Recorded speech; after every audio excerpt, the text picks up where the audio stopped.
മലയാളത്തിന്റെ സൂപ്പർ താരം മോഹൻലാൽ 52ാം പിറന്നാൾ നിറവിൽ കൊച്ചിയിൽ ജോഷി ചിത്രത്തിന്റെ സെറ്റിൽ വെച്ചായിരുന്നു സൂപ്പർ താരത്തിന്റെ പിറന്നാൾ ആഘോഷം. അമ്മ ആശുപത്രിയിലായതിനാൽ പിറന്നാൾ ആഘോഷങ്ങൾ വേണ്ടെന്ന നിലപാടിലായിരുന്നു മോഹൻലാൽ. ഒടുവിൽ റൺ ബേബി റൺ ചിത്രത്തിന്റെ അണിയറ പ്രവർത്തകരുടെ സ്നേഹപൂർവ്വമായ നിർബന്ധത്തിനു മുന്നിൽ ലാൽ വഴങ്ങി.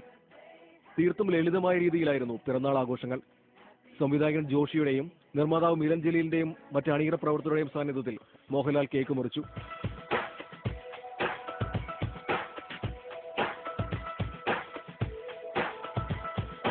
ബിജു മേനോൻ, ആന്റണി പെരുമ്പാവൂർ, സോനാസ് മോഹൻ തുടങ്ങിയവരും ആഘോഷത്തിൽ പങ്കുചേർന്നു. ടി.പി. ചന്ദ്രശേഖരന്റെ അമ്മയുടെ വേദനയിൽ തന്റെ ജന്മദിനത്തിന്റെ ആഹ്ലാദം മുങ്ങിപ്പോകുന്നെന്ന് മോഹൻലാൽ നേരത്തെ സ്വന്തം ബ്ലോഗിൽ കുറിച്ചിരുന്നു. ആദർശ്, ഏഷ്യാനെറ്റ് ന്യൂസ്, കൊച്ചി.